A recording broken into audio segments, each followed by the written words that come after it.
지난주에 우리가 청소년부와 함께 수련회를 하면서 살펴본 대로 진정한 왕이신 하나님이 주시는 은혜를 맛보면 우리의 영혼이 깨어나고 그 풍성한 은혜로 배부르면 세상의 왕이 주는 진미를 단호하게 거절할 수 있다는 것을 알게 됩니다.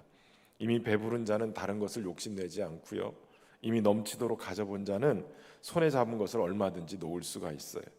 하늘을 경험해 본 자들은 땅의 것을 내려놓을 수 있다는 것이죠. 도망자 신세가 됐던 야곱이 들에서 하늘과 하나님을 경험하는 그러한 꿈을 꾸게 되죠. 그의 인생이 하나님이 함께 하시는 것, 그것을 경험한 것처럼, 그리고 형들의 시기로 애굽에 내려가서 종이 돼 가지고 그나마 그곳에서 성공하던 요셉이 하나님 앞에서 혹시라도 죄의 유혹이 찾아와도 단호하게 거절할 수 있게 되어졌어요.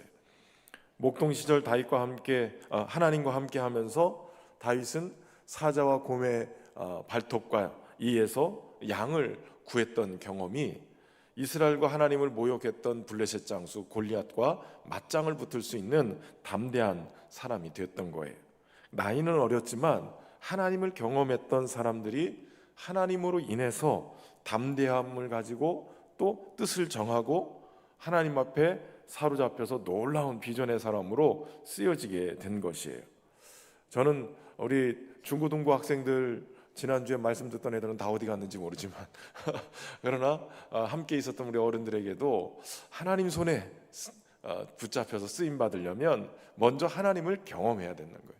하나님을 경험해야 우리가 이 땅의 세계가 다가 아니라 영적인 세계가 있다는 것을 알게 되고, 그 세계가 이 땅에 우리가 살아가는 세계를 뛰어넘는 그 영적인 세계가 우리로 하여금 이 땅을 소망 없이 내지는 절망 가운데 온갖 고난 가운데 그렇게 살아가는 그러한 살아갈 수밖에 없는 삶이라 할지라도 그것을 뛰어넘고 소망을 찾고 절망을 넘어서 하나님의 이 주시는 은혜 속에서 놀랍게 하나님의 손에 사로잡혀서 쓰임받게 된다는 거예요. 여러분, 주님을 부인하고 도망했던 겁쟁이 제자들도 주님이 승천하시고 마가다락방에서 열심히 기도하고 성령으로 오신 주님을 경험하니까 그들이 복음을 전하다가 핍박을 받아도 순교하는 일이 벌어져도 담대하게 그 일들을 행하게 됐어요. 결국 그 결과가 무엇이냐면 바로 저와 여러분인 거예요. 여기까지 복음이 증거되고 2000년이 넘어서도 지금도 이 복음의 역사가 일어나게 되는 거죠. 이처럼 우리가 하나님을 경험한다라는 것은 우리의 삶에 엄청난 변화를 일으키는 인생 최대의 사건이자 또 우리의 삶을 끌고 가는 놀라운 동력이기도 합니다.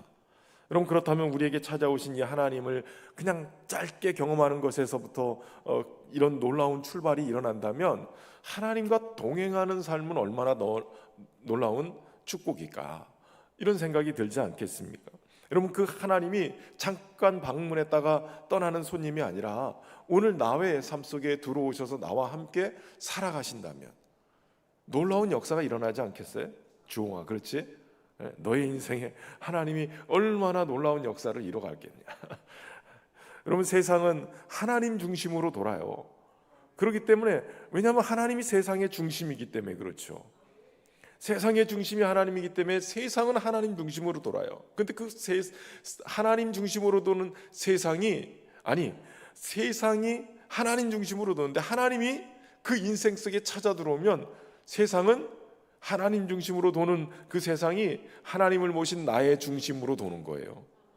세상의 중심에서 세상을 호령하며 살 수 있는 그런 믿음의 사람들로 설 수 있기를 바랍니다. 내가 80이 넘었는데 80대 무슨 세상이 나를 중심으로, 아니에요. 하나님이 내 안에 있으면 그 하나님이 기도하게 하시면 세상을 아우르는 어마어마한 기도의 중심지, 이 부흥의 역사의 중심지가 되는 거예요. 저는 소망하기는 오늘 우리 금요 성령 집회에 참여한 우리 성도들이 하나님 모시고 그 하나님의 놀라운 역사 속에서 세상의 중심이 된 은혜들을 경험할 수 있기를 바랍니다. 우리 삶에 하나님이 함께 하심으로 풍성한 열매가 맺혀지는 그러한 삶을 경험하려면 어떻게 해야 되는가? 오늘 본문에서는 우리가 너무 잘 아는 포도나무와 가지의 비유인데, 이것을 통해서 오늘 본문의 말씀을 통해서 몇 가지 다 아는 내용이지만 한 번 더 점검해 보려고 그래요. 우선 여러분, 풍성한 열매를 맺기 위해서는 어떻게 해야 되냐? 따라서 해보세요. 주제 파악을 해야 된다. 다른 말로 분수를 알아야 된다. 왜 뜬금없이 이런 얘기를 하시나 이렇게 하실 텐데, 여러분, 내가 누구인지를 알아야 돼요. 나는 내가 어떤 존재인지를 먼저 알아야 되는 거예요. 사실 오늘 본문에 보면 나는 참 포도나무요 내 아버지는 농부라 라고 주님은 시작을 하세요. 나는 참 포도나무요 라고 얘기하시는 분 누구를 얘기하시는 거예요? 예수님이죠. 사실 나는 참 포도나무요 라고 얘기하는 것은 이스라엘 사람들에겐 굉장히 충격적인 얘기예요. 왜냐하면 이스라엘은 그동안 자기 자신이 하나님이 심어놓으신 포도나무라고 생각을 했어요. 이 포도나무, 애굽에서 출애굽을 시켜가지고 가나안 땅에 심은 이 포도나무 같은 존재다, 이것을 이스라엘 자신들의 정체성으로 알았어요. 시편 80편 8절에 보면 주께서 한 포도나무를 애굽에서 가져다가 민족들을 쫓아내시고 그것을 심으셨나이다 라고 시편 기자는 노래하고 있어요. 그러니까 애굽에서 포도나무를 가져다가 가나안 땅에 심은 존재, 그게 바로 우리다, 우리는 포도나무다 라고 이스라엘 백성들은 생각하고 있었어요. 이사야 선지자를 통해서도 하나님이 이렇게 말씀하시죠. 내가 사랑하는 자에게 포도원이 있으며 심히 기름진 사내로다. 땅을 파서 돌을 제하고 극상품 포도나무를 심었도다. 이 극상품 포도나무가 누구예요? 이스라엘 백성을 얘기하는 거예요. 그 중에 망대도 세우고 그 안에 술틀도 팠도다. 좋은 포도 맺기를 바랐더니 들포도를 맺었도다. 이사야 선지자를 통해서 지금 하나님이 탄식하는 것은, 그래, 니들 말대로 극상품 포도나무를 애굽에서 건져다가 이 좋은 극상품 열매를 맺게 하기 위해서 돌도 파서 재버리고 땅을 파서 정말 제대로 기름진 땅에다가 심었다는 거예요. 그런데 좋은 포도 맺기를 바랐더니 들포도를 맺었도다, 한탄하는 거예요. 이사야서 5장 7절에 무릇 만군의 여호와의 포도원은 이스라엘의 족속이요 그가 기뻐하시는 나무는 유다 사람이라. 그들에게 정의를 바라셨더니 도리어 포악이요 그들에게 공의를 바라셨더니 도리어 부르짖음이었도다. 그러니까 이스라엘 백성들은 자기 자신이 포도나무라고 생각하고, 그것도 극상품 포도나무다, 하나님이 심으신 포도나무다, 이렇게 생각하고 살았던 거예요. 그런데 문제는 이 포도나무가, 그것만 딱 놓고 보면 이 포도나무가 열매가 없다라고 생각하면 포도나무 자체의 가치가 떨어져요. 여러분, 포도나무가 열매가 없다면 이게 무슨 이 포도나무의 가치가 되겠어요? 관상용으로 무슨 나무가 되겠어요? 아니면 이게 제목으로 쓸 수 있겠어요? 아니면 땔감이나 뭐 대감 할까? 그런 정도예요. 사실 포도나무는 덩쿨이에요. 덩쿨. 그래서 덩쿨이기 때문에 주인이, 이 포도나무의 농부가 중요해요. 포도나무를 잘 키우기 위해서 해야 될 일이 여러 가지 있어요. 농부가 잘 심어놓고 또 고랑도 파고 나름대로는 퇴비도 줘야 되고 이런 것도 있지만, 이 포도나무는 덩쿨과이기 때문에 항상 이 가지가 어디를 향해 가게 돼 있냐면 힘이 없기 때문에 땅으로 향해 가게 돼 있어요.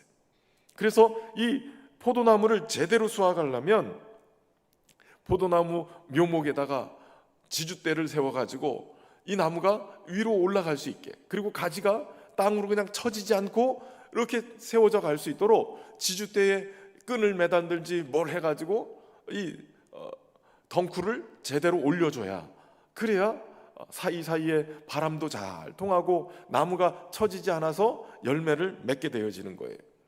야, 우리 극상품 포도나무야 라고 생각했는데 농부의 관리를 받지 않으면 그저 그냥 온갖 잡풀에 영양분을 빼앗기고 그저 축 처져가지고, 그래서 땅으로 향하고 열매를 제대로 맺지 못하는 그런 덩굴이 돼버리고 마는 거예요.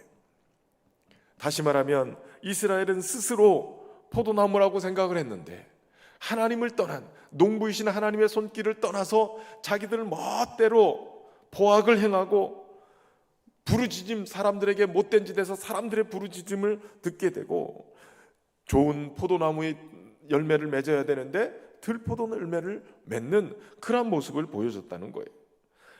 예레미야 선지자도 좋은 포도나무였던 이스라엘이 아주 못쓸 나무가 됐다, 극상품 포도나무였는데 하나님이 맺기 원하셨던 그 열매를 제대로 맺지 못해서 몹쓸 나무가 됐다, 쓸모없는 나무가 됐다라고 얘기해요. 근데 예수님이 그 이스라엘을 향해서, 유대 백성들을 향해서 외치는 거예요. 나는 참 포도나무라. 아니, 우리가 포도나무라고 생각했는데 그동안 우리는 가짜고 진짜 배기, 포도나무, 참 포도나무가 예수님이라고 지금 선포하고 있는 거예요. 여러분, 이스라엘 백성들에게 있어서 자신이 포도나무라고, 참 포도나무라고 외치시는 그 예수님의 외침은 굉장한 충격이었고, 그들 자신을 알 수 있는 아주 중요한 그러한 이야기였어요. 그러니까 극상품 포도나무인 줄 알았는데 그동안 엉망인 그런 나무로, 쓸모없는 나무로 변질되고 그렇게 되어졌던 그들에게 참 포도나무이신 예수님이 등장하셨고, 그 참 포도나무이신 예수님을 통해서 비교해보면 우리가 어떤 나무인가를 알게 되는 거예요. 산수를 잘하려면 분수를 잘해야 되고, 국어를 잘하려면 주제 파악을 잘해야 되는데 이스라엘 백성들은 그거를 파악하지 못했어요. 내가 극상품 포도나무야, 하나님이 우리를 선택해서 심어놓은 좋은 나무야, 포도나무야, 이렇게 생각했는데, 여러분, 정말 좋은 포도나무는 좋은 포도 열매를 맺어야 되는데, 좋은 나무가 좋은 열매를 맺는 게 당연하잖아요. 못된 나무는 못된 열매를 맺는 거예요. 그러니까 열매를 봐서 그 나무의 정체를 알게 되는데, 온갖 죄악과 포악의 열매를 맺는 걸 보니 그들은 포도나무가 아니었던 거예요. 그들의 모습만 봐서는 하나님이 원하시는 그 포도나무가 아니었어요. 기다려주고 기다려줬다는 거예요. 포도 열매를 잘 맺게 하기 위해서 계속 그렇게 관리를 해줬는데도 불구하고 제대로 된 열매를 맺지 못하는 거예요. 근데 예수님이 그 얘기를 하시면서 아주 중요한 얘기를 하죠. 난 참 포도나무고 우리 아버지는 농부인데 물은 내게 붙어 있어 열매를 맺지 아니하는 가지는 아버지께서 그것을 제거해 버리시고, 물은 열매를 맺는 가지는 더 열매를 맺게 하기 위해서 그것을 깨끗하게 하느니라 라고 얘기해줘. 열매를 맺게 하기 위해서 농부가 관리를 하는 거예요. 제가 요즘 열매 따는 재미가 있어요. 이제 주일날도 한번 얘기를 해야 되는데, 올해도 농사 실패했다라고 생각을 했는데, 요 근래는 이틀이 멀다 하고 그냥 빨간색 방울토마토가 얼마나 잘 열리는지, 요즘 한 소쿠리씩 제가 이렇게 탁 따가지고, 지난주에는 주일날 혹시 카페 가신 분들은 방울토마토 하나씩은 드셨을 텐데, 그게 제가 농사진 거예요. 카페에다 일부러 갖다 놓고 주일날 카페 오시는 분 하나씩 드리기로 하고 그랬어요. 여러분, 그냥 되어지는 게 아니라 그것도 관리를 해야 돼요. 관리를 다 말라 비틀어지는 나무 잎은 다 잘라버리고, 열매를 제대로 맺지 못하고 바람이 통하지 않으면 제대로 크게 열매를 맺지 못하면 다 솎아내줘야 되고, 막 이렇게 하다 보니까 요 근래 와서 이제 막 열매를 맺히는데 빨갛게, 여러분 그 마트에 가서 이게 빨갛게 익은 그러한 거는 이미 펄할 때 따가지고 후숙해서 나오는 거예요. 근데 여기서 지금 빨간 거 익은 거 그 자리에서 따서 드셔보세요. 얼마나 맛있게요. 올라가셔서 빨간 거 있으면 한번 그냥 이렇게 서리는 아니니까 우리 교인들은 그냥 무조건 가셔서 따서 드셔도 돼요. 여러분, 포도나무일 수 있는 거는 포도 열매가 탁 맺혔을 때, 극상품 포도나무 열매가 잘 맺혔을 때 그 가치가 인정이 되는 거예요.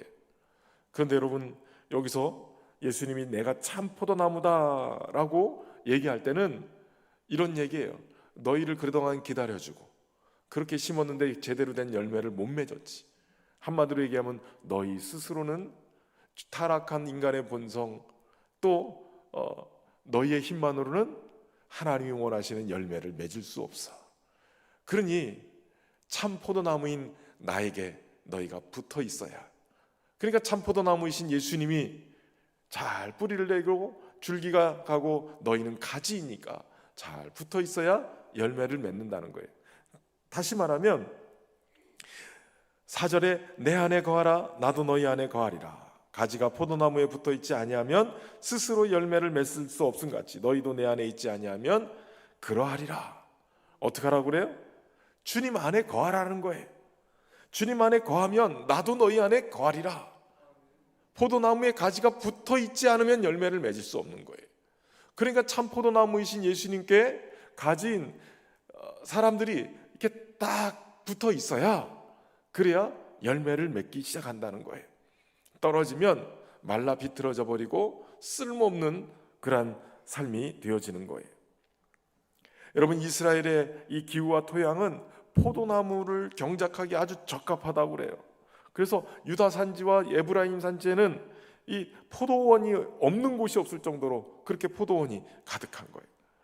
그래서 굉장히 포도나무는 무화과와 더불어서 풍요의 상징, 복의 상징으로 여겨졌는데, 스스로가 포도나무라고 생각하고 복이 있다라고 생각했는데 가만히 돌아보니까 전혀 풍요롭지도 않고 전혀 열매도 없고 하나님이 원하시는 그런 아름다운 풍성한 열매를 맺히지 못하는 그 모습은 혼자서는 결코 할 수 없다는 거예요.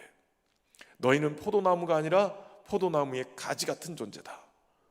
주님으로부터 떨어져 있으면, 관리받지 않으면, 그러면 결국 말라 비틀어져서 엉뚱한 열매나 맺고 쓸모없는 열매를 맺고 쓸모없는 나무가 되어진다는 거예요.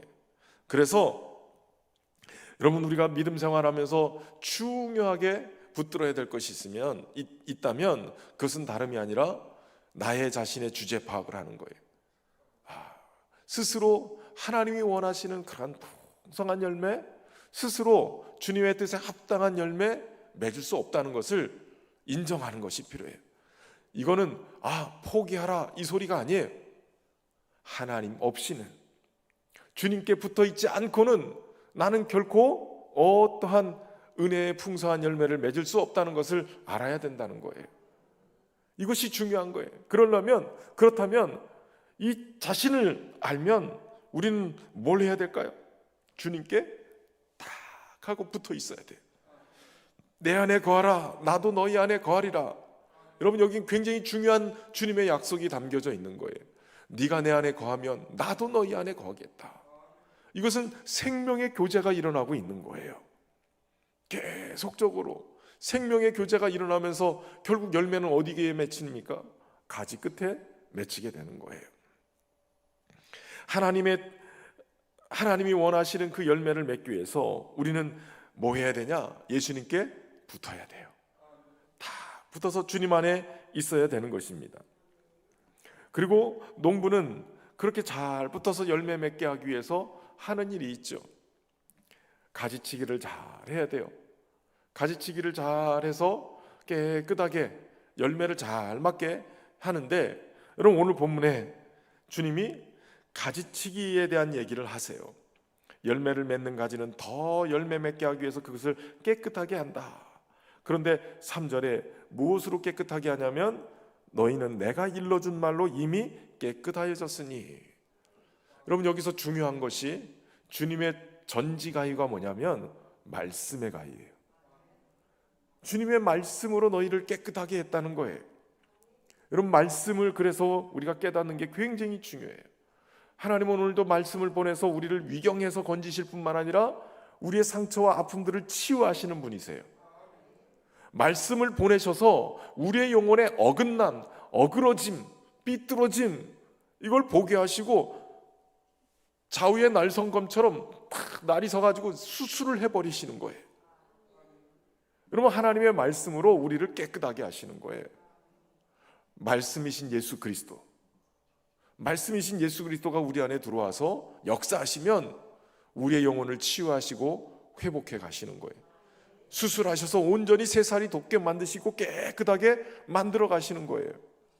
여러분, 그래서 말씀의 은혜를 받는 게 굉장히 중요해요. 신앙생활하면서 제일 중요한 게 뭐냐면, 여러분, 설교를 들으면서 말씀이 깨달아지는 거예요. 성경을 보면서 성경의 말씀이 이게 무슨 뜻인지 알아듣는 거예요. 수십 년 신앙생활 하는데 성경을 읽긴 읽어요. 근데 이 말씀이 무슨 뜻인지를 모르는 사람들이 너무 많아요. 목회를 하면서 깨닫는 게 그거예요. 야, 말씀이 깨달아져야 우리 인생이 변하고 하나님의 은혜를 입는데, 말씀이 깨달아지지 않으니까 이게 심각해지는 거예요. 성경을 읽으면 하나님의 말씀이 이런 뜻이구나, 이런 은혜가 있구나, 이렇게 하라고 그러시는구나. 성경을 읽으면서 설교를 들으면서 하나님의 말씀이 들려져야 깨끗해지는 거예요. 가지치기가 되고 제대로 된 열매를 맺게 할 수 있도록 그렇게 되어지는 거예요. 더더군다나 여러분, 성도들도 그렇지만 목회자도 하나님이 말씀을 깨닫는 은혜의 눈을 열어주지 않으면 굉장히 심각해요. 하나님의 말씀이 보여지지 않는데, 어떻게 깨달아지지 않는데, 은혜를 경험하지 못하는데 말씀을 전할 수 있겠어요? 그럼 우리 교육자들을 위해서 기도해 주셔야 돼요.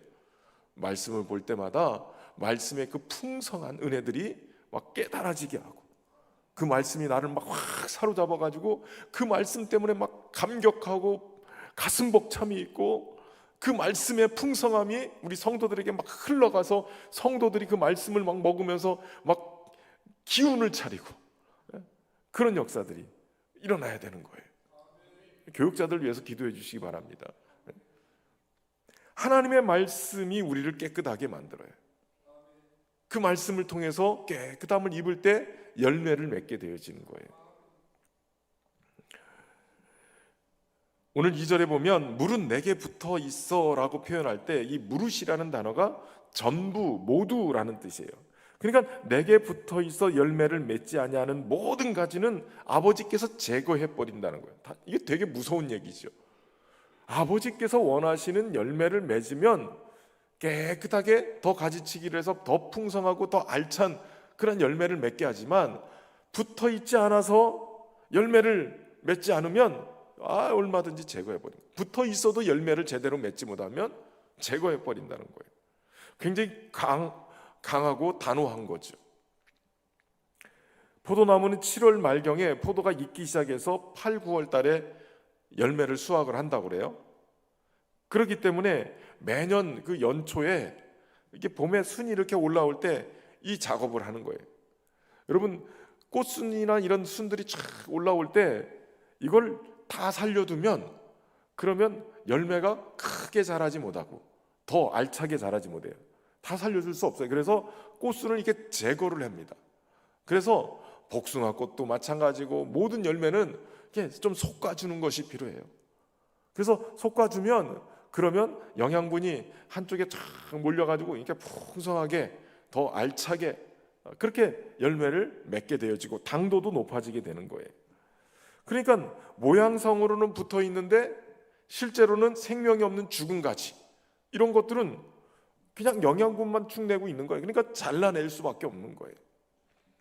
신앙생활을 여러분, 그래서 모양만 갖추고 있지 말고 생명의 교류가 있어서 열매를 맺는 신앙생활을 하셔야 돼요. 저는 소망하기는 저와 여러분의 삶 속에 주님이 원하시는 극상품 포도 열매들이 가득 맺히는 풍성한 가지들이 되시기를 주의 이름으로 축원합니다. 하나님이 조금만 손질해 주시면 그냥 풍성한 열매를 맺어요. 그럼 목회를 하면서 굉장히 그 에너지가 빠지고 막 이렇게 좌절되는 때가 있어요. 그런 때가 어느 때냐면 몇십 년을 가르쳤는데, 십몇 년을 가르쳤는데 그냥 제자리에 있는 성도들, 내지는 또 주저앉는 사람들, 이런 사람들을 보면 변화가 안 일어나면 이거 얼마나 더 기다려야 돼, 이러면서 마음이 막 무너질 때가 있어요. 그런데 어떤 분들은 조금만 말씀만 터치가 되고 주일날 설교가 막 은혜가 되고 막 이러면 이분들이 변하는 게 얼마나 기가 막히게 변하는지 몰라요. 은혜 받기 시작하는데 막 불이 붙어가지고 그분들 보면 그냥 막 힘이 부쩍부쩍 나요. 여러분, 하나님이 조금만 은혜 주셔도 확 살아나는 사람들이 있어요. 그 조금만 손만 대도 풍성한 열매 맺는 사람들이 있어요. 여러분, 그것이 주님 안에서 우리가 누릴 수 있는 그런 놀라운 축복이에요. 저 여러분이 그런 은혜를 누릴 수 있기를 주의 이름으로 축원합니다. 주님이 제거하겠다라고 표현하니까 야 큰일 났다, 우리 열매 없으니까 다 잘라내시겠다, 이렇게 두려워하지 마세요. 주님의 말씀의 목적은 제거하는 것에 있지 않고 열매 맺음에 있어요. 어떻게든 주님이 한 해만 더 기다려 주십시오. 다른 예화에선 주님이 그러죠. 한 해만 더 기다리십시오. 더 땅을 파고 거름도 주고 관리를 더해서 열매 맺게 할 테니까 한 해만 더 기다려 주십시오. 주님의 마음을 여러분 느끼셔야 돼요. 주님은 우리가 주님이 원하시는 열매를 맺기를 원하시는 거예요. 계속 기다려 주시고 계속 관리해 주시고 그렇게 하시는 거예요. 우리가 주님 안에서 열매를 맺지 못하도록 우리 안에서 계속 불순종, 불신앙, 죄 짓는 것과 상처, 얼룩들, 온갖 오물로 뒤집어 써 있는 이런 것들을 주님이 주님의 말씀으로 깨끗하게 제거하기를 원하세요. 말씀이 들릴 때 아멘 하세요. 말씀이 깨달아지면 아멘 하세요. 그 아멘의 뜻이 뭐예요? 그대로 되기를 원합니다 라는 뜻이잖아요. 그러니까 아멘 하시고 그 말씀에 따라서 순종하고 삶 속에 적용해 보면서 가보세요. 분명하게 열매를 맺게 될 줄로 믿습니다. 이 풍성한 열매를 맺기 위해서 해야 될 일이 또 있어요. 그것은 바로 주님 안에 붙어 있는 거예요. 주님 안에 거하는 거예요. 사실 4절부터 10절까지 보면 거하다라는 단어가 몇 번 나와요? 몇 번 나와요? 10번 나와요. 10번. 설교는 듣는 게 아니라 보는 거라고 그랬어요. 설교는 보는 거예요. 보는 거. 자, 거한다라는 이 말은 메노라는 단어를 쓰는데 머물다, 체류하다, 남다 이런 뜻이에요. 그러니까 주님 안에 거한다 얘기는 뭐예요? 주님 안에 머물다, 체류하다, 다시 말하면 주님 안에 산다 이런 거예요. 그래, 여러분 주님과 함께 살고 계세요? 주님 안에 머물고 계시냔 말이에요. 이게 중요한 거예요. 자꾸 안 머물고 주님은 주님의 집에 안 머물고 자꾸 딴집 살림하다가 아니면 여행하다가 뭐 한 달에 한 번 주님과의 교제가 일어나기 위해서 주님 만나러 오든지 이러다 보면 관계가 멀어지는 거예요. 관계. 그러기 위해서 잘 머물기 위해서 뭘 해야 되냐? 떨어지지 말고 잘 붙어 있어야 돼. 자, 따라서 해봐요. 떨어지지 말고 잘 붙어 있자. 가지가 포도나무에 붙어 있지 않으면 스스로 열매를 맺을 수 없다는 거예요. 여기 붙어 있다라는 단어도 사실은 거하다라는 단어예요. 내 안에 있어 이 말이에요. 이 말. 붙어 있다라는 얘기는 주님 안에 있다는 거예요. 주님과 생명이 연결되어 있다는 거예요. 주님과 말이 통한다는 거예요. 주님과 영적인 이 호흡이 통하고 있다는 거예요. 한 공간에서 같은 생각을 하고 같은 마음을 품고 같은 메시지를 통해서 아멘하고 주님의 울림에, 주님의 이 사이클의 주파수에 내가 같이 맞춰져 있을 때 그때 주님과 통하는 일이 돼버리는 거예요. 떨어지지 말고 잘 붙어 있는 것이 필요해요. 여러분, 사실 믿음은 붙어 있는 거예요. 믿음이 좋다라는 얘기는 어떤 형편, 어떤 상황이 있어도 주님께 붙어 있는 것이 믿음의 실력이에요. 내가 기도하는 대로 안 이루어져도, 내가 원하는 것대로 안 풀려져도, 내가 생각하는 것대로 안 돼도 주님께 잘 붙어 있는 게 실력이에요. 이게 믿음이란 말이에요. 소망이 보이지 않아도, 폭풍 속을 걸어가도. 사실은 이거는 아까 불렀던 찬양은 경배와 찬양곡은 아닌데 약간 복음성가 같은 느낌은 있어요. 그런데 이 찬양을 한번 같이 불러봤으면 좋겠어요. 혼자 걷지 않을 거예요. 예라모십이라는 부산에 있는 찬양팀인데 이 팀이 요즘 굉장히 핫해요. 그래서 우리 청소년들한테도 이 팀이 굉장히 아주 떠오르는 그런 찬양팀인데 우리 교회 10월 달쯤 오면 좋겠다라는 생각이 드는데, 예. 그런데 이 찬양의 곡을 보면 다른 얘기 아니거든요. 폭풍성을 걸어도 비바람을 마주하고 불빛보다조차 보이지 않을 때 그냥 혼자 있지 않을 거예요. 이거는 주님이 함께 하신다는 얘기거든요. 그러면 어떤 상황이라 할지라도 주님이 함께 하심을 믿으십니까? 이 찬양 고백하면서 그 주님이 오늘 나를 이렇게 탁 붙들고 나를 안아주시고 나와 함께 이렇게 하시는 그 주님을 경험할 수 있기를 바랍니다. 함께 찬양할까요? 그대 폭풍성을 걷고 있을 때, 폭풍 속을 걷고 있을 때 비바람을 마주해야 할 때 불빛조차 보이지 않아도 그대 혼자 걷지 않을 거예요. 그대 폭풍 속을 걷고 있을 때 비바람을 마주해야 할 때 불빛조차 보이지 않아도 그대 혼자 걷지 않을 거예요. 두려움 앞에서 하늘을 보아요. 외로운 그대여 걱정 마요. 그 길을 또 걷고 걸어요. 그대 혼자 걷지 않을 거예요. 그대 폭풍 속을 걷고 있을 때, 그대 폭풍 속을 걷고 있을 때 비바람을 마주해야 할 때 불빛조차 보이지 않아도 그대 혼자 걷지 않을 거예요. 두려움 앞에서 하늘을 봐요. 두려움 앞에서 하늘을 보아요. 외로운 그대여 걱정 마요. 푸른 그 길을 또 걷고 걸어요. 그대 혼자 걷지 않을 거예요. 두려움 앞에서 하늘을 봐요.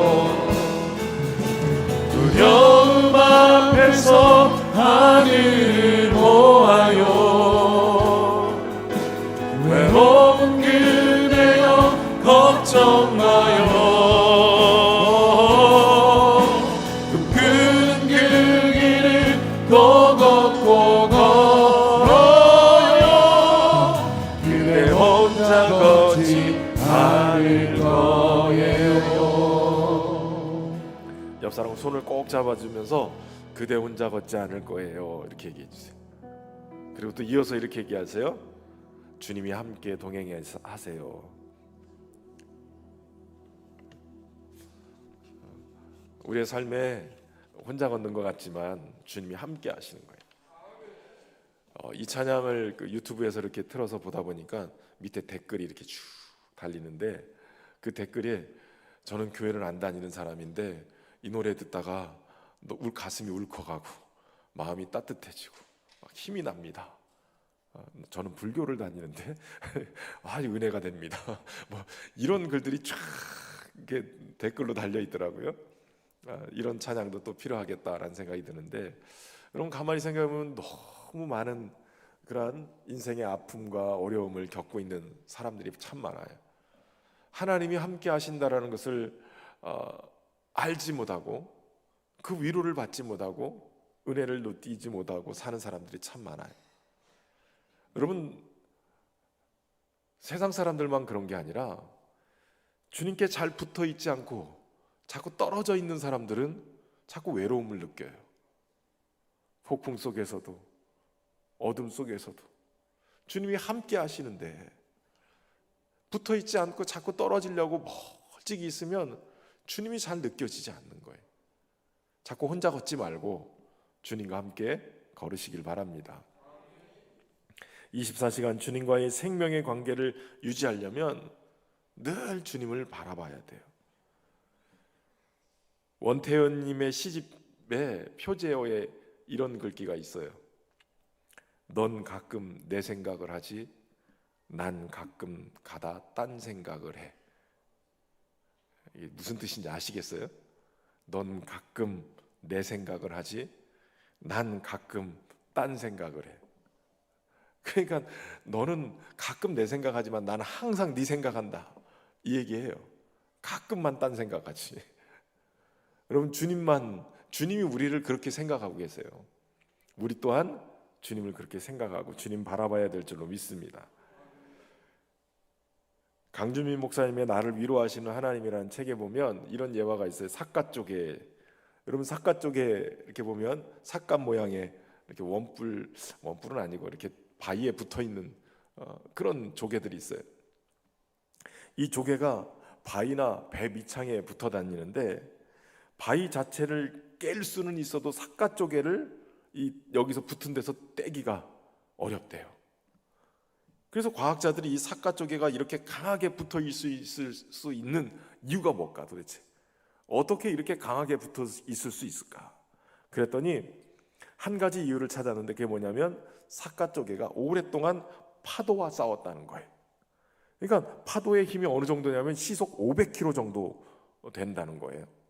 이 정도의 그 엄청난 바람이 팍 불 때 그 정도 힘이 파도가 칠 때마다 삿갓 조개가 탁 붙어 있는 바위를 때린다는 거예요. 삿갓 조개는 500km, 시속 500km 정도 되는 이 엄청난 힘을 버티면서 바위를 꽉 잡고 있는 거예요. 그러니까 웬만한 힘으로는 뗄 수 없을 정도로 그 힘이 강력하게 붙들고 있다는 거예요. 오랜 세월 동안 이것을 견디면서 삿갓 조개가 바위와 한 몸으로 밀착해서 뗄래야 뗄 수 없는 그러한 힘이 이렇게 힘으로 붙어 있다는 거죠.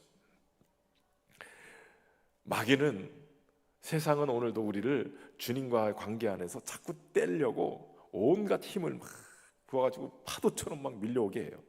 그때 우리가 붙들어야 될 것은 삿갓 조개 같이 주님께 딱 붙잡고 주님으로부터 떨어지지 않아야 돼. 우리의 환경과 상황이 어떠하다 할지라도, 어떤 세찬 비바람이 몰아친다 할지라도 주님께 딱 붙어 있기를 바랍니다. 왜냐하면 떨어지는 순간 말라 비틀어져 버리니까, 떨어지는 순간 열매를 맺을 수 없기 때문에. 그러니까 생명처럼 붙들어야 되는 거예요. 생명처럼 주님을 꽉 붙들고 주님께 딱 붙어 있어야, 그래야 되는 거예요. 그래야 주님 안에서 있게 되죠. 나는 포도나무여 너희는 가지라. 그가 내 안에 내가 그 안에 거하면 사람이 열매를 많이 맺나니 나를 떠나서는 너희가 아무것도 할 수 없음이라. 아무것도 할 수 없기 때문에 주님을 떠나면 안 돼요. 포도나무와 가지는 붙어 있어야 되는 거예요. 주님 안에 있어야 되는 거예요. 그저 바라보는 데서만 그치지 말고 그분 안에 들어가서 그분과 함께 살아야 되는 거예요. 그래야 주님의 생명이 우리 안에서 역사하는 것을 보게 되는 거예요. 자, 그러면 여러분, 주님 안에 거하는 방법을 어떻게 우리가 바라보고 주님과 함께 동행할 수 있는가? 여러분, 중요한 얘기가 7절이에요. 7절 말씀 우리 같이 읽어볼까요? 시작. 너희가 내 안에 거하고 내 말이 너희 안에 거하면 무엇이든지 원하는 대로 구하라. 그리하면 이루리라. 아멘. 너희가 내 안에 거하고, 뭐가 우리 안에 거해요? 내 말이 너희 안에 거하면. 그러니까 주님이 우리 안에 거하시는 방법이 하나님의 말씀인 거예요. 하나님의 말씀을 그래서 깨달아야 되고, 하나님의 말씀을 늘 읽고 하나님의 말씀과 함께 동행하는 것이 굉장히 중요한 이유가 그거예요. 그래도 읽어야죠. 성경을 읽으셔야 돼요. 여기 이 성경이 하나님의 말씀인 걸 여러분 믿으십니까? 사용 매뉴얼이에요. 인생 사용 매뉴얼. 하나님 섬기는 매뉴얼이 여기 다 안에 들어있어요. 에어컨이 고장나서 에어컨을 이번에 새로 이렇게 바꿨어요. 근데 에어컨을 옛날 그 리모컨 제품이 달라가지고 리모컨대로 딱 눌러서 자기 전에 이렇게 설정을 해놓고 자야지. 그러고선 설정을 했는데 안 꺼지더라고요. 1시간 있다 꺼지라고. 그래서 설정을 했는데 안 꺼져. 그래서 그 다음날 설명서를 읽었어요. 그게 꺼지는 설정이 아니라 켜지는 설정이더라고요. 그래서 매뉴얼을 읽고 보니까 이거 한 번 더 눌러야 취침 꺼짐이구나, 이걸 알게 됐어요. 그 다음부터는 설명서대로 하니까 그대로 되는 거예요. 여러분, 성경은 하나님을 어떻게 섬길지, 하나님이 누구신지, 인생이 어떤 존재인지 하나님의 말씀으로 기록되어 있는 거예요. 안 읽으면 몰라요. 안 읽으면. 그래서 덮어놓고 믿는 신앙은 엄청 위험한 신앙이에요. 성경을 덮어놓고 있으면 안 돼. 열어놓고. 우리가 지금 1만독 성경 읽기를 했는데 어떤 분은 목사님 1만독이 너무 멀지 않습니까? 몇 년을 했는데 지금 1천독도 안 됐는데 언제까지 1만독 합니까? 좀 수치를 낮춰가지고 1천독 성경 읽기를 해서 한번 딱 완성해 놓고 가면 어떨까요? 근데 여러분, 우리 성도들이 몇 명이에요? 여러분, 우리 교인이 재정만 2,000명 가까이 돼요. 어른들만. 그럼 2,000명이 1독씩 1년에 못 할까요? 근데 몇 년이 돼도 1독을 못 하더라고요. 1,000독이 지금 간신히 될까 말까 하고 있는 거예요. 그만큼 성경을 안 봐요. 성경을 봐야 하나님의 말씀이 내 안에 거해야 주님과 같이 사는데, 그래서 하나님의 말씀을 좀 우리 성도들과 같이 이렇게 좀 더 그 깊이 묵상하고 경험하게 하려고 올해부터 제가 시도한 게, 설교를 미리 요약해서 주보에 싣고 아예 사랑방 모임에서 쓸 수 있는 성경 공부 교재도 제가 다 만들어 가지고 주보에다 다 넣어주잖아요. 설교만 준비하는 게 아니라 요약도 해야 되고 성경 공부 교재까지 만들어서 다 드리는 거예요. 왜냐하면 그렇게 하면 주일날 설교를 들으면서 요점 정리된 것도 보면서 또 사랑방 공부에서 똑같은 설교를 가지고 성경 공부를 만든 걸 가지고 한 번 더 하면 적어도 2번 이상 곱씹을 수 있기 때문에, 그러면 계속 기억에 남는 거예요. 학생들이 공부 잘하는 것은 예습도 잘해야지만 복습을 잘하는 거예요. 잊어버릴만 하면 복습을 해놓는 거예요. 잊어버릴만 하면 복습을 해놓으면 이거 몇 번만 해놓으면 안 잊어버리시거든요. 그러니까 하나님의 말씀을 여러 번, 그래도 적어도 주일 설교만큼은 계속 묵상하고 또 사랑방에서 또 교제하고 나누고 이러면서 적용만 몇 개만 하면, 깨달으면 이 말씀이 계속 끌고 가게 되거든요.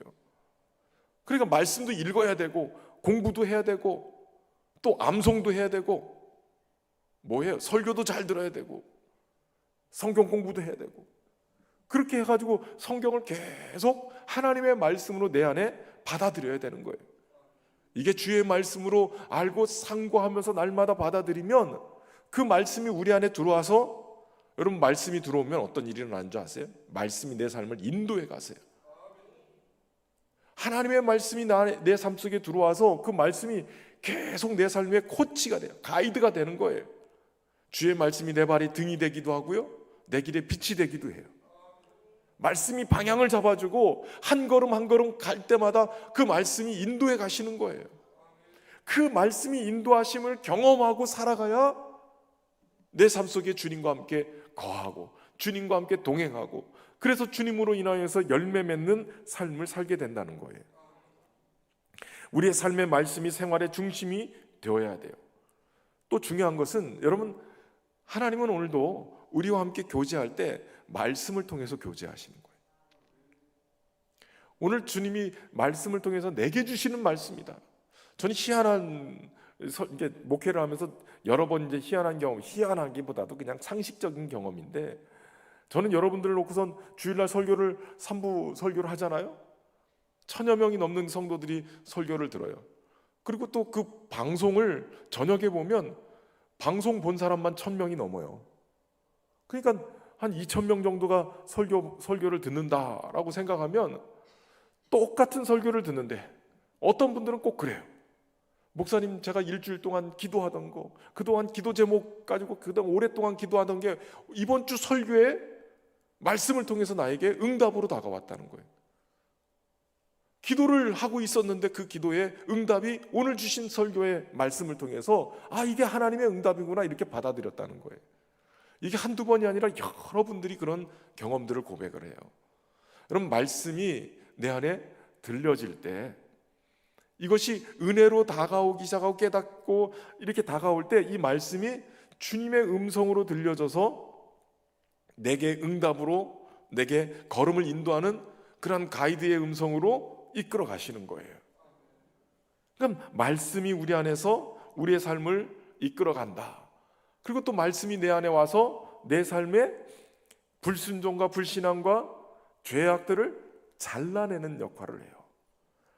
하나님의 말씀이 좌우의 날성검인 거예요. 수술용 도구가 돼서 내 삶 속에 이 부정적인 것들, 어긋난 것들, 어그러진 것들, 죄악들, 그거 다 도려내는 거예요. 다 도려내는 거예요.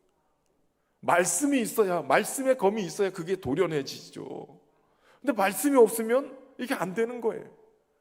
그러니까 대부분의 신앙생활 오래 했는데 변화가 안 일어나는 분들을 보면 주일날만 끄떡끄떡 하다가 가신 분들이에요.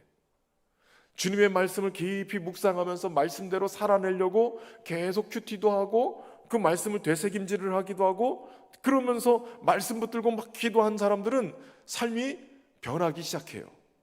근데 수십 년 신앙생활에도 말씀을 그저 신앙생활에 익숙함으로, 그래서 성경을 읽어서 아는 게 아니라 오랫동안 들어서 아는 거예요.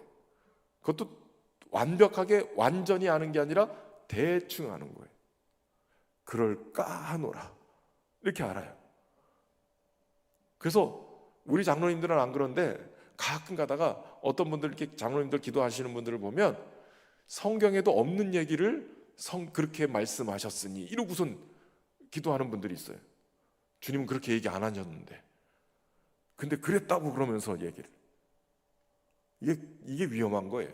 마귀도 이 뱀도 하와를 유혹할 때 하와가 어정쩡하게 앓으니까 죽을까 하노라 이러니까 뱀이 유혹을 해버린 거예요. 말씀을 대충 알지 말고 제대로 아셔야 돼요. 그 말씀이 여러분의 삶을 그렇게 깨끗하게 정리해서 하나님이 받으실 만한 사람으로 인도해 가시는 거예요.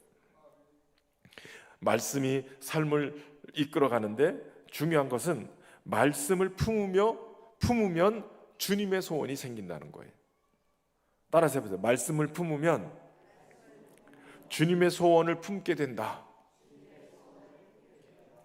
빌립보서 2장 13절에 너희 안에 행하시는 일은 하나님이시니 자기의 기쁘신 뜻을 위하여 너희에게 소원을 두고 행하게 하시나니라고 해요. 주님이 우리 안에 소원을 두게 하세요. 억지로 끌고 가는 인생도 있지만 우리 대부분의 주님이 하시는 일은 우리 안에 말씀을 통해서 소원을 품게 만드세요.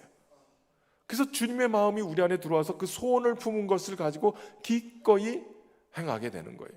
청소년 시기에 하나님이시는 소원이 품어지면 비전의 사람이 돼요. 그 소원을 품고 가는 거예요. 멀찍이 어떤 것도 있지만 오늘 한 걸음 한 걸음을 주님의 말씀대로 인도함을 받으면 어느 순간인가 그 소원의 항구에 도착하게 돼 있어요. 그러니까 큰 꿈도 중요하지만 오늘 하루를 주님의 말씀대로 살아내기 시작하고 주님의 말씀에 인도하는 대로 살아가면 주님이 그 길을 여기까지 인도하시는 거예요. 한 걸음 한 걸음 주님이 인도하시는 대로 신학을 시작하고 그러면서 병도 고침을 받기도 하고 아무런 소원이 뭔가 이렇게 탁 보이는 것들이 없었는데 그러면 전임전도사 사역도 시작하고 전임전도사 사역했을 때 여러분 저는 360일 저녁 기도를 날마다 했어요. 몇 년을 했어요. 교회가 막 어려움이 있고 지금 코로나지만 그때는 IMF 때 교회가 막 두 쪽이 나고 막 여러 가지 어려운 상황이 막 벌어지고 아무것도 볼 수 없었어요. 여기서 내가 전임 사역해가지고 뭘 할 수 있을까? 아무것도. 그러다가 어느 날 이제 사역을 마치고 저 청복교회로 가서 청복교회에서 또 그곳에서 사역을 했어요. 여기서는 조만한 교회에서 있었는데 거기 가니까 엄청 큰 교회인데 맡겨진 사명이 지금 우리 신현교회 사이즈만한 한 교구를 맡아서 신방을 하는데 밤 10시 전에는 집에 들어간 적이 없어요. 빨간 글씨에 놀아본 적이 없어요. 심지어는 5월 5일 날 어린이날 애들하고 놀러 가본 적 없어요. 교회 행사들이 계속 5월 5일 날 있었기 때문에. 그래서 어느 날 아이의 유치원 다니는 아이가 그림을 그려왔는데 아빠가 없어요. 신방 가서 그림 속에 아빠가 등장하지 않았어요. 제가 맡고 있는 교구의 집사님이 저희 딸내미 유치원 선생님이었는데 심각하게 사모님을 불러서 상담할 정도였어요.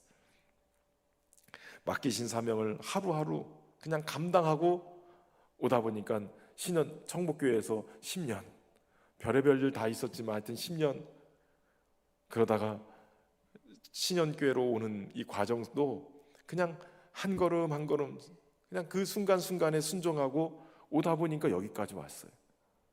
그냥 도착하자마자 신현교회 오자마자 뭐 건축을 해야 되니 어쩌니 뭐 얘기를 하시는데 그저 하나님이 인도하시는 대로 한 걸음 한 걸음 한 걸음 해서 오다 보니까 예배당도 건축이 되고 교회도 평안하고 12년 동안 여기까지 오게 된 거예요. 제가 9월달 되면 우리 대전신학교 동기들이 지금 몇 년 만에 모이는지 모르겠어요. 한 졸업한 지가 벌써 99년도 졸업했으니까 벌써 25년 맞나요? 98년도. 그러네. 26년도 정도 26년 만에 이번 9월 달에 우리 교회에서 모이거든요. 한번 모여라 그랬어요. 아무도 예상하지 못했어요. 그러나 한 걸음 한 걸음 그냥 주님의 말씀의 인도하심을 따라 가다 보니까 여기까지 와 있는 거예요. 여러분, 주님이 멀찍이 야 저기 보고 가 이렇게 하지 않으세요. 오늘 하루 말씀에 순종하고 따라가면, 주님의 인도하심에 순종하고 따라가면 어느 순간인가 거기 가 있어요. 내가 원하는 곳을 가 있는 게 아니라 주님이 원하는 곳에 가 있는 거죠. 주님이 원하는 곳에 가 있는 것이 진정한 성공한 자리예요. 여러분, 말씀을 품으면 주님의 소망이 우리 안에 소원함으로 품게 되고 또 그 말씀대로 따라가다 보면 주님이 열매를 맺게 하시는 거예요. 무엇보다도 열매 맺기 위해서 해야 될 일이 바로 기도하는 일이에요. 여러분, 말씀과 기도 이거 굉장히 중요합니다. 초대교회 사도들이 많이 부흥하니까 이것저것 신경 쓸 일이 너무 많잖아요. 그래서 7 집사를 뽑고 그들에게 구제하는 일, 행정적인 일 다 맡겼어요. 뭐 하려고요? 말씀과 기도. 말씀과 기도 외에는 다른 것들은 다, 그러니까 목회자들이 중요한 게 말씀과 기도. 이것이 가장 기본이 되어야 되고 성도들에게서 중요한 것도 말씀과 기도예요. 말씀이 품어지면 주님의 소원을 품게 하고 더 나아가서는 그 소원에 맞게 기도하게 돼요. 이게 주님이 원하시는 그 열매를 맺기 위한 사이클에 내가 맞춰지는 거예요. 내가 원하는 것을 주님이 해달라고 요청하는 것이 기도가 아니에요. 주님이 원하시는 것을 내가 맞춰가기 위해서 주님의 뜻을 품는 것이 기도예요. 여러분, 말씀으로 기도해야 주님의 뜻을 이루어요. 말씀 없이 기도하면 내 욕망을 자극해서 내 욕망을 위한 생떼를 쓰게 돼요. 주님이 원하시는 대로 주님의 뜻을 이루기 위한 그러한 기도가 좋은 열매를 맺는 그러한 기도가 되는 줄로 믿습니다. 이건 말씀 붙들고 기도해요. 그러니까 말씀을 알아야 기도도 되는 거예요. 저는 우리 마마클럽 기도가 굉장히 좋은 게 각 분야별로 말씀을 읽고 그 말씀에 맞춰서 기도 제목이 나가죠. MIP 기도도 말씀 기도가 그렇게 되어져요.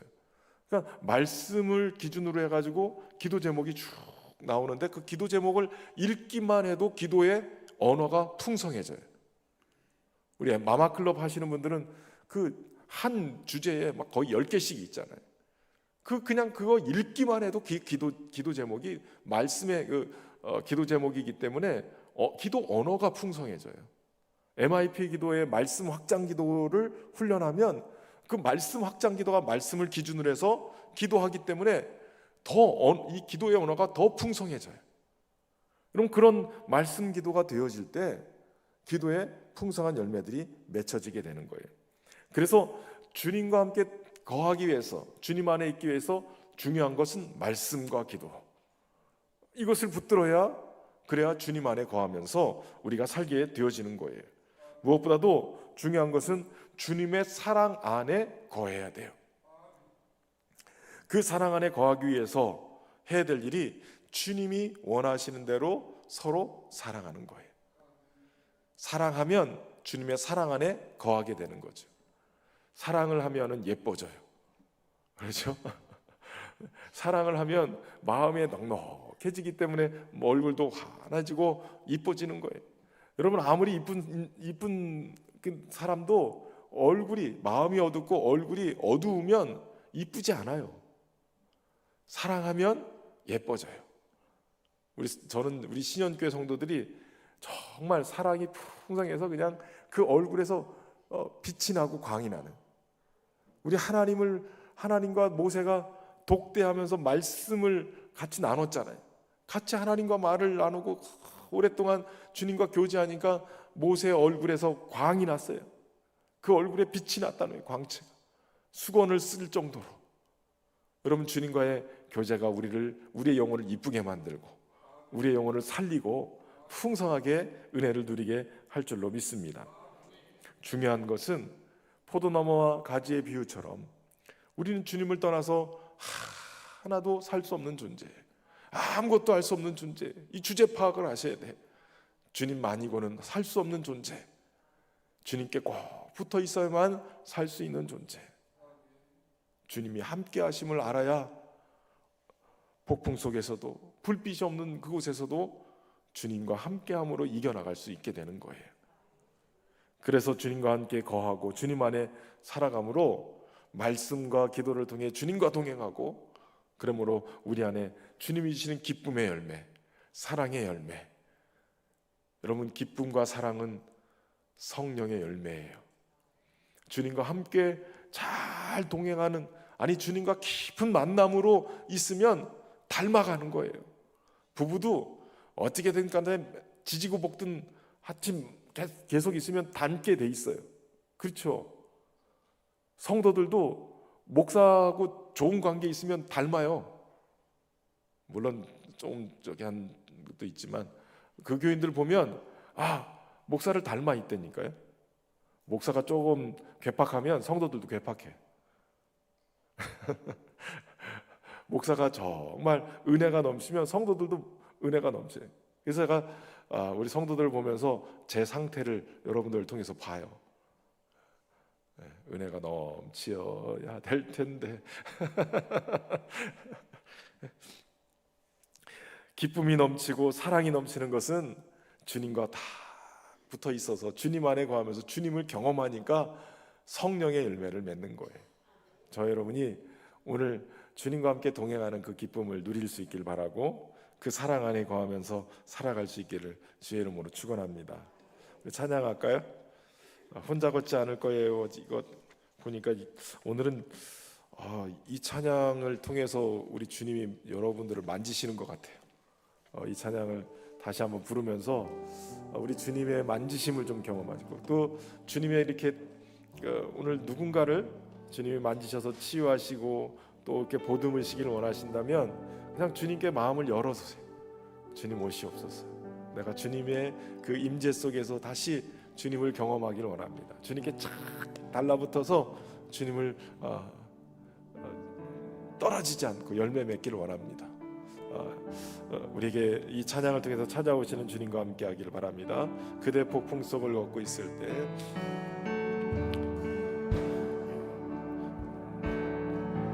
그대 폭풍 속을 걷고 있을 때, 비바람을 마주해야 할 때, 불빛조차 보이지 않아도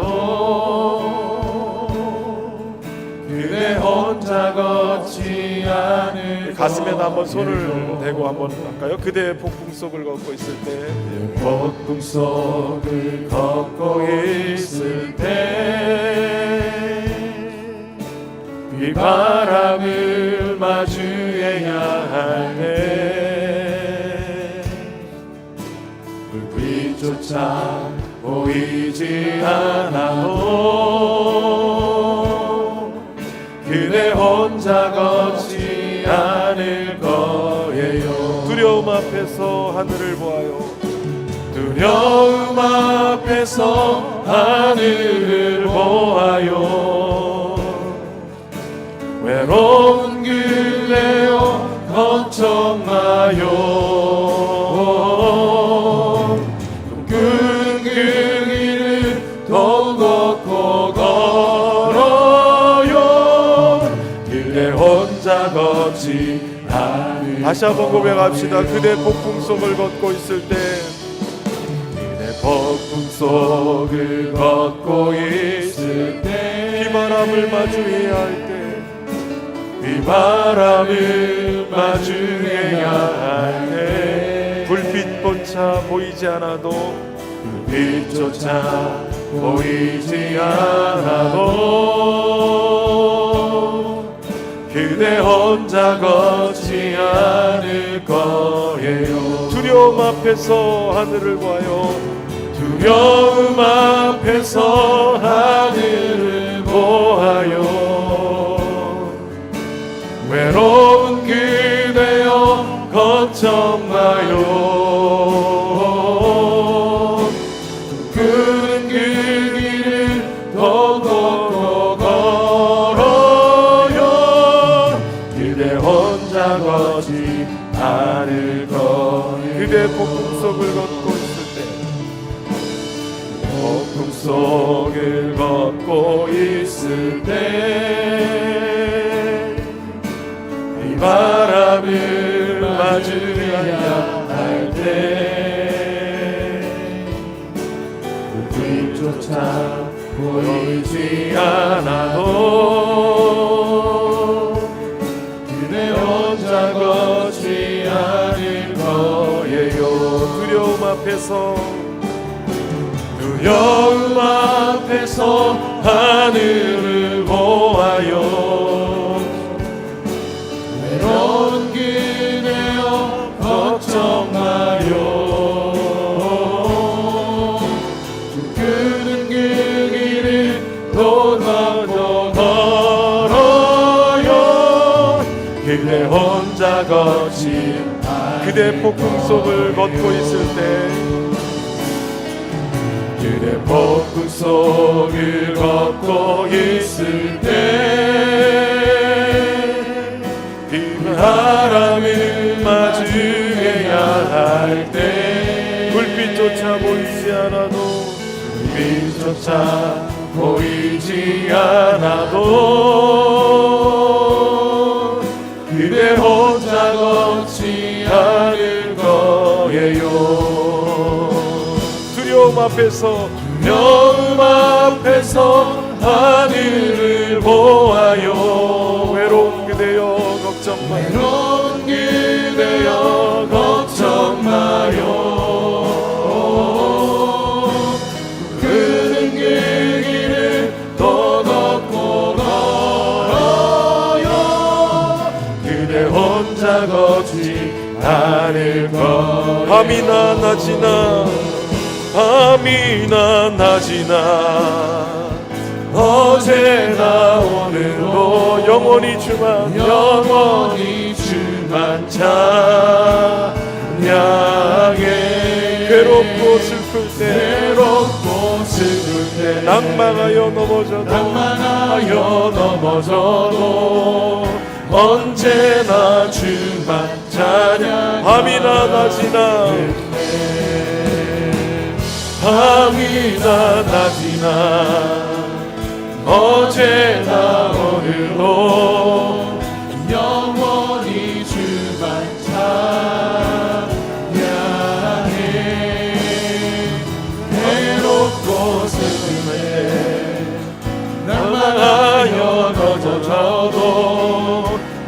언제나 주만 두려움 앞에서 하늘을 봐요. 두려움 앞에서 하늘을 보아요. 우리 주님을 향해 두 손을 높이 듭시다. 외로운 그대여 걱정 마요. 꿈꾸는 그 길을 그 길을 더 걷고 걸어요. 그대 혼자 걷지 않을 거예요. 그대 혼자 걷지 않을 거예요. 그대 혼자 걷지 않을 거예요. 이 시간 우리 함께 기도하며 나갈 때 주님, 우리가 주님을 떨어져서는 아무것도 할 수 없는 연약한 존재입니다. 쓸모없이 버려져서 불에 던져 살을 뿐입니다. 하나님, 우리가 주님 없이는 살 수 없습니다. 이 시간 함께 하시는 주님, 다시 한번 주님을 경험하고 주님과 함께 동행하는 은혜가 있도록 주여 우리가 주님께 붙어있게 하여 주옵소서. 우리 주여 세 번 부르고 기도하며 나가겠습니다. 주여, 주여, 주여. 살아계신 하나님 아버지, 인생의 어둠을 겪고 인생의 폭풍을 경험하며 비바람을 마주쳐야 될 때에 우리와 함께 동행하시는 주님을 경험하기를 원합니다. 하나님, 오늘 시간에 우리의 연약함으로 주님으로부터 멀리 떨어져서 주님으로부터 붙어있지 아니하고 떨어져 있는 인생이 되어졌습니다. 하나님이 우리 하심을 경험하시고 여전히 하나님 두려움 앞에서 주님 외로움 속에서 사는 인생입니다.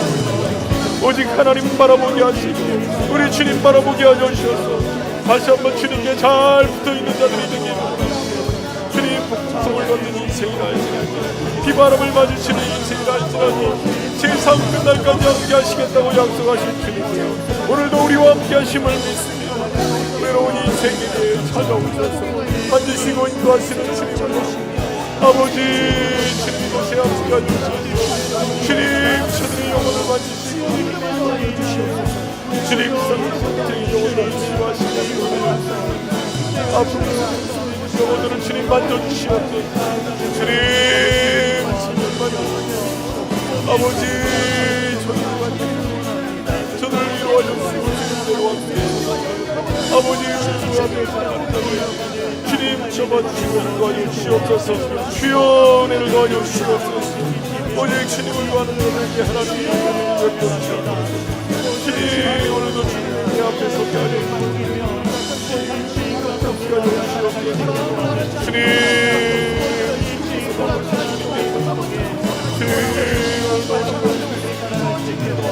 아버지 피하시고 피하시고 말씀으로 거듭하고 하나님의 은혜로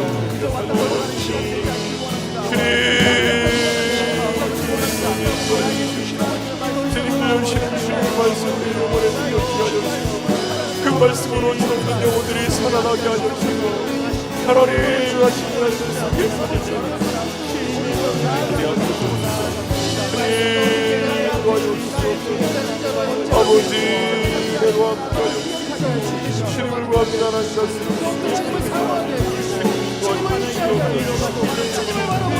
아버지 하나님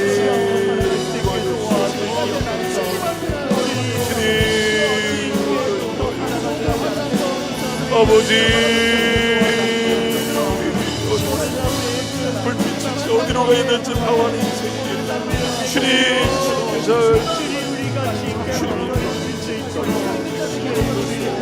아버지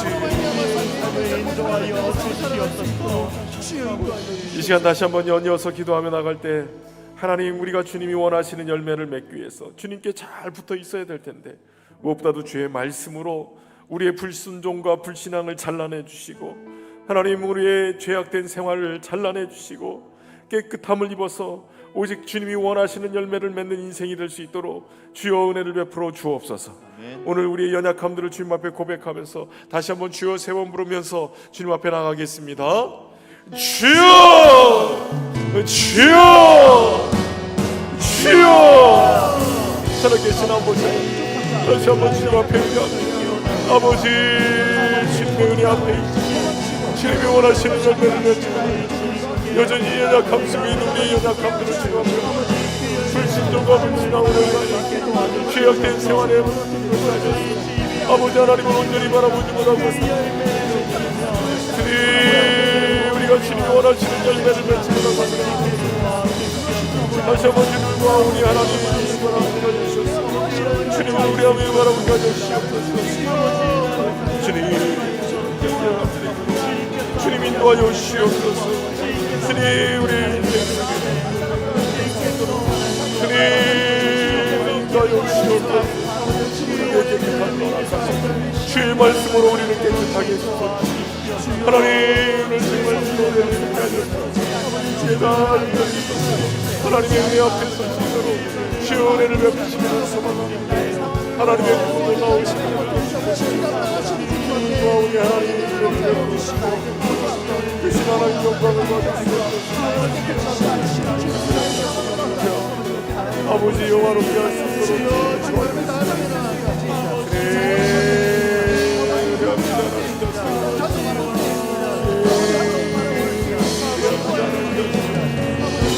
아버지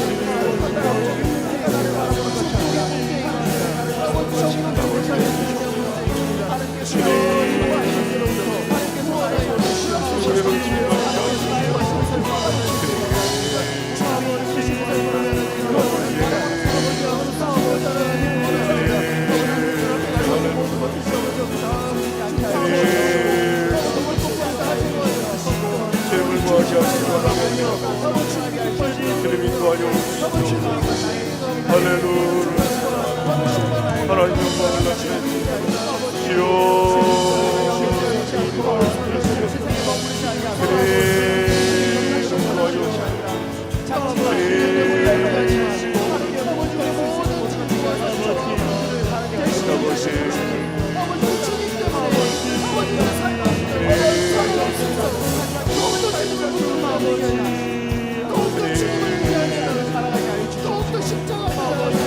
아버지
마지막으로 함께 기도하며 나갈 때에 하나님 오늘도 주님이 맺기를 원하시는 극상품 포도 열매를 맺어야 함에도 우리가 주님을 떨어져서 주님과의 친밀한 교제 속에 있지 않아서 열매를 맺지 못하고 있습니다. 도리어 찢긴 가슴과 상처들이 너무나도 많습니다.